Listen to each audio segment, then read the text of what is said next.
a six was hit on an average every 25 overs. Today, the frequency of that has gone up by 250% in the modern game. We don't even bat an eyelid when we see a maximum, and power hitting has become an integral part of a batsman's armory. So what's the science behind it? Let's decode.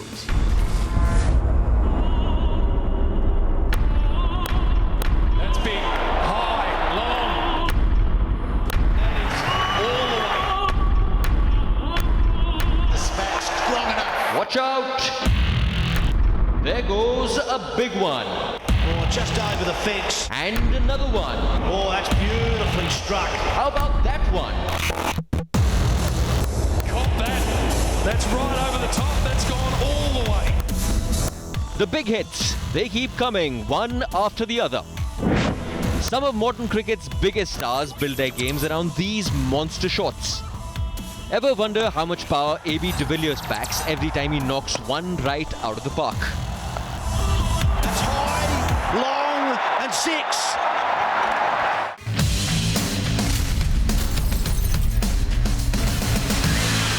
So imagine a ball hitting the bat with a speed of 100 kilometers an hour and being sent back with the same speed. All that happens in just 1 millisecond. The acceleration imparted on the ball is actually 10,000 times faster than a Porsche going from 0 to 100 km per hour in just 5 seconds. The maximum force acting on the ball at that instant is enough to lift off a truck weighing 1.8 tons off the ground. That's the kind of power which is generated by such bat speed. It's impossible to just stand and deliver. It takes a lot more than just raw power. Back in the 1990s, a six was struck once every 25 overs in an ODI. But over the last 2 years, this frequency has gone up by a whopping 250%. That's right, in the modern game, we witness a big hit once every 10 overs. Today, we find out why. We start with the basics. To generate power, you require muscles. No, not these type of muscles, but the ones that actually get the job done.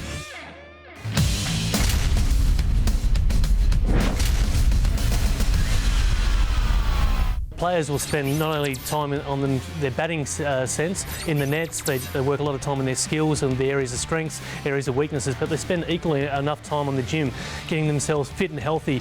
Like not massive weights become a huge thing, but just nice and strong so they can actually swing the willow at pace and therefore make the connection at the right time.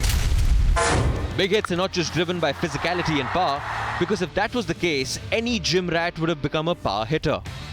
Clearing the fence is a skill, which involves a certain technique, and this technique is perfected with practice and unflinching dedication. It's nice and straight, and six. So when Yuvraj Singh blasted those iconic 6 sixes, he used the perfect combination of power and technique to make the ball disappear over and over again. Send to the ground.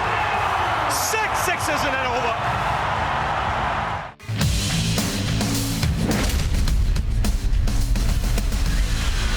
अगर आप लोगों को लंबे hit लगाने हैं तो आपका body balance रहना बहुत ज़रूरी है, हेड का स्टिल रहना बहुत ज़रूरी है। कि मैं एक एग्जांपल देता हूँ, एक बैट्समैन है क्रिस लिन, उनका अगर आप बॉडी बैलेंस और हेड पोजीशन देखें तो इतना स्टिल है कि वो हर बॉल को इजीली मार सकते हैं। इनके जो बॉडी बैलेंस है वो बहुत अच्छे है, इनका हेड स्टिल है और वो आराम से बड़े बड़े हिट्स लगाते हैं।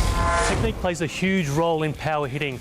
Everyone keeps telling me you got to keep your shape, and they're right in the money. Basically, keeping your shape basically means keeping your nice technique, nice balanced technique, your head over the ball, pretty much keep your nice strong core, thus allowing you to free your arms and get your fast bat swing going through the ball. All my body weight through there, my head's over the ball, allowed me to free my arms, get a nice strong core, and just swing the batter at will. Make the connection right underneath your nose.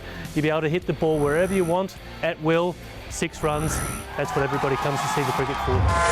While a lot depends on power and good technique, modern cricket's merciless gladiators also need to wield the right kind of weapon to prey on bowlers.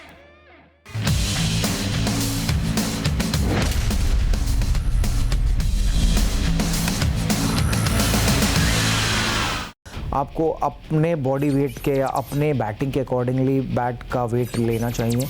जैसे तेंदुलकर थे, वो 1300 ग्राम के bat से खेलते थे। जो Chris Gayle है वो शायद 1500 ग्राम के बैट से खेलते हैं. जब फास्ट विकेट होते हैं थोड़े लाइट बैट हो जाते हैं, जब स्लो ट्रैक्स होते हैं तो थोड़े हैवी बैट हो जाते हैं. वो मैं इसलिए यूज़ करता हूँ कि वो टाइमिंग में बहुत फ़ायदा करते हैं कि जब बॉल तेज़ आता है तो आपको लाइट बैट चाहिए ताकि बैट जल्दी आए और आपकी टाइमिंग अच्छी हो, और आप जब स्लो बॉल आती है तो आपको बैट हैवी चाहिए ताकि बैट आराम से आए तो टाइमिंग अच्छी हो जाए. So I was one of the rare few that used the same bat for as long as I possibly could. Used to get a sort of a little relationship up with that cricket bat, whether it's the nets, whether it's in the game, until that bat or that baby of the bat broke. I got a new one out. If you get that relationship right, you clear the pickets at will. I used a bigger bat really just because I started with it halfway up or 3/4 the way up, so I can get away with swinging a heavy bat. Some batsmen have different techniques, so a lighter bat helps them to lift the bat up and down while the ball is still in the air.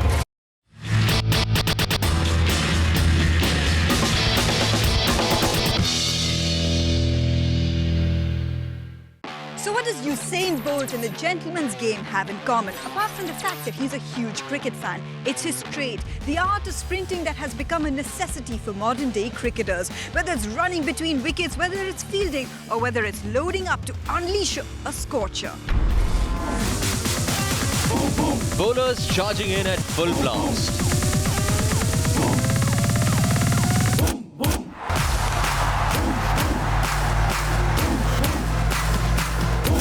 Batsmen stealing cheeky singles. He gets it.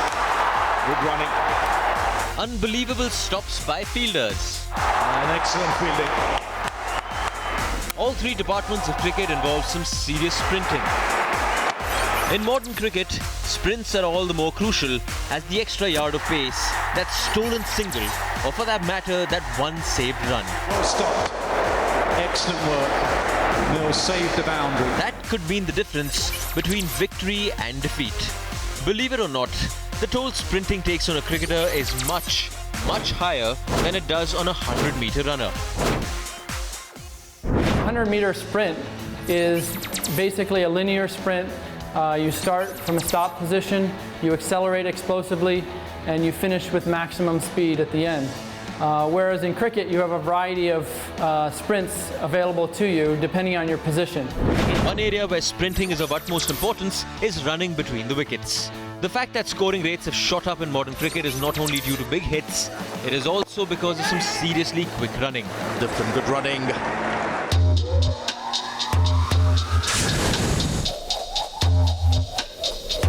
Running between wickets for a batter is sprint mechanics, it is linear mechanics, but it's a very, very difficult form of linear mechanics. A top sprinter would take 13 meters before he starts to get into his stride. And if you add that distance onto a cricket field, after 13 meters, the cricketer is actually slowing down, whereas every other athlete would be looking to really get into stride and accelerate. He has to slow down and repeat that process again. Sprinting for batsmen is concerned, not only do they have to react to their shot, make decisions for the run, communicate with their partners and execute their running skills, they also have to manage the additional gear they're carrying, which could be 5 to 10% of their own body weight, and this can be quite challenging. Well, I think the importance of running between wickets not only helps the team out, but helps the batters get a partnership going. But the key to running between wickets is doing all your gym work, your weight work, and doing lots of extra fitness in order for you to run as fast as you can up and down the wicket, but not only for one over, but for the whole 20 overs you bat. जितने भी अच्छे भागने वाले रहे हैं, तो मैं हमेशा महेंद्र सिंह धोनी को बहुत ऊपर मानता हूँ कि जो जजमेंट है, जो स्प्रिंट है, बीच में टर्निंग है, आपने देखा नहीं होगा महेंद्र सिंह धोनी को कि वो कभी उन्होंने स्लाइड किया हो या डाइव किया अपने विकेट बचाने के लिए. बहुत कम ऐसा मौका आता है. When it comes to sprinting, even bowlers have to be on top of their game. Jock Campbell, who was Australia's head of conditioning, even conducted a study on sprinting. What he found out was simply startling. As per Campbell's research, the distance covered by Mitchell Johnson on day one of the 2013 Boxing Day test was a staggering 23 kilometers. That happens to be more than a half marathon.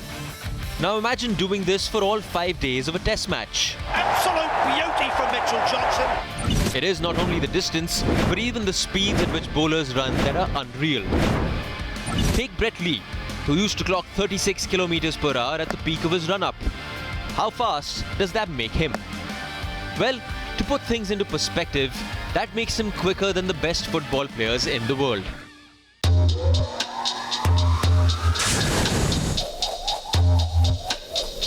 When we compare the sprint speeds generated by a fast bowler to a high-level footballer, we actually have numbers which are quite staggering.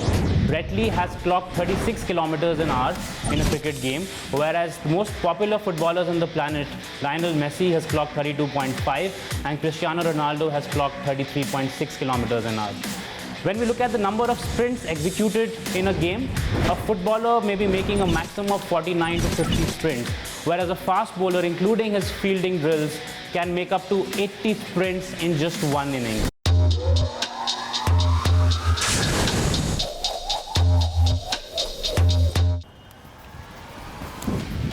As a fielder in the outfield, what am I trying to do? I need to get to the ball as fast as possible. Now I'm chasing the ball to the boundary or I'm running around the outside edge. I know that the slowest part for the batsman is the turn. So he might be really fast between the wickets, but he could be slow in the turn. So I need to shave off some time picking the ball up and in throwing. And the reason I was fairly successful in the outfield was that I could go from full sprint to dead stop without slowing down to pick the ball up, just by utilizing the slide. So at full speed, slide to the ball, get up in a strong position, ready to throw. That's the difference between the bat being on the line and over the line. And in, or you're out. While skill, talent and grace are what make cricket the gentleman's game, let's not forget all the hard yards that are covered by cricketers. After all, these well-timed sprints help our favourite heroes dominate the 22 yards. Well, that's all we have for you on StarLab today. If you've learned something or you just want to share your thoughts, tweet into us at #StarLab. Until we meet again, you take care.